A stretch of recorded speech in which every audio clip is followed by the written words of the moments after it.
Hey everyone, welcome back to Crazy Crime Clips. Today we're diving into one of the biggest stories out of Mexico in years. The killing of Nemesio Oseguera Cervantes, better known as El Mencho, the ruthless leader of the Jalisco New Generation Cartel, or CJNG.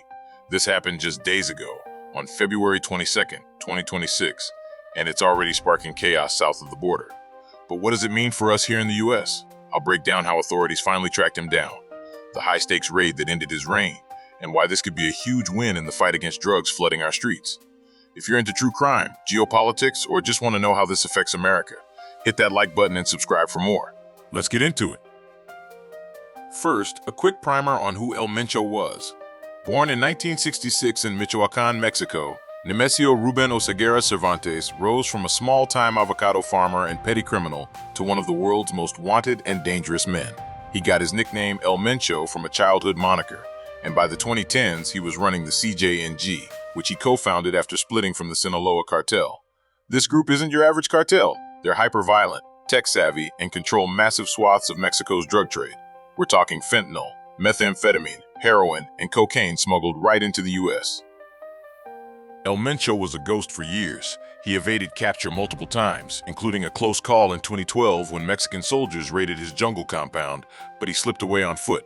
The U.S. put a $15 million bounty on his head, the highest ever for a drug lord, because CJNG is blamed for fueling America's opioid crisis. Experts say his cartel is responsible for hundreds of thousands of overdose deaths here in the States as they flood our cities with cheap, deadly synthetics like fentanyl. CJNG operates in all 50 states, from Chicago to Oklahoma, turning local streets into battlegrounds for distribution.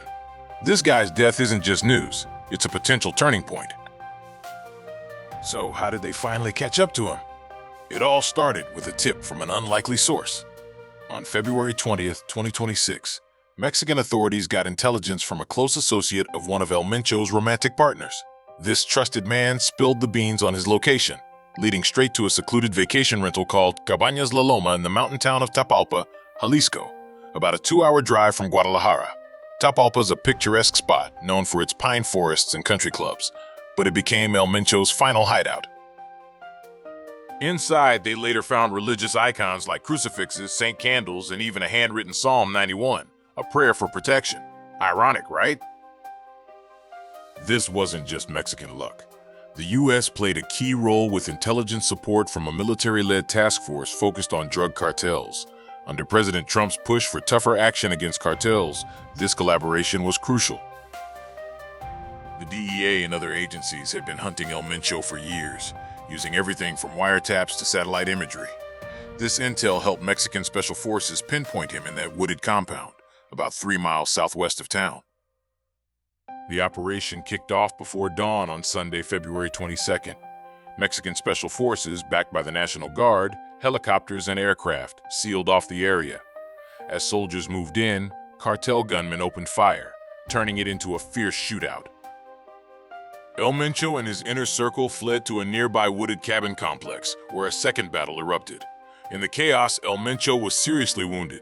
Troops found him with just 2 bodyguards, captured him, and airlifted him out for medical treatment. But he died en route to Mexico City. The raid was brutal. 8 CJNG members were killed on the spot, and in the ensuing clashes across Jalisco, 25 National Guard troops died. Cartel retaliation was immediate and widespread. Led by El Mencho's right-hand man, El Tuli, they set up over 85 roadblocks, torched vehicles, buses, and businesses in half a dozen states like Jalisco, Michoacan, and Guanajuato. Airports shut down, schools closed, and tourists, including Americans, were stranded in places like Puerto Vallarta, describing it as a war zone. El Tuli was later tracked down and killed too, but the violence claimed at least 30 suspected gang members, 1 civilian, and led to over 70 arrests. Now, the big question, how does this positively affect the U.S.? First off, CJNG under El Mencho was the top supplier of fentanyl to America, that deadly synthetic opioid killing tens of thousands annually. His death is a massive blow, potentially disrupting supply chains and causing infighting within the cartel. Experts say this could lead to fractures, power struggles, and a temporary drop in drug trafficking, saving American lives by reducing overdoses. It also strengthens U.S.-Mexico ties. President Trump has been pushing for cartel crackdowns, And this US-backed op shows Mexico's commitment under President Sheinbaum. The White House called it a great development, and it could ease border tensions by curbing the flow of drugs that fuel our crisis. While some warn of short-term violence spilling over, like increased migration or border instability, the long-term win is a weaker CJNG, less violence in U.S. communities tied to their networks, and better bilateral cooperation. It's not a total fix. Cartels adapt, but decapitating the head of the snake is a step towards safer streets here at home. El Mencho's fall marks the end of an era for one of Mexico's most dangerous cartels, but the fight's far from over. What do you think? Will this really curb the drug flow to the U.S., or just create more chaos? Drop your thoughts in the comments below. Thanks for watching. If you enjoyed this, smash that like button, subscribe, and turn on notifications for more deep dives. Stay safe out there, and I'll see you in the next one. Peace.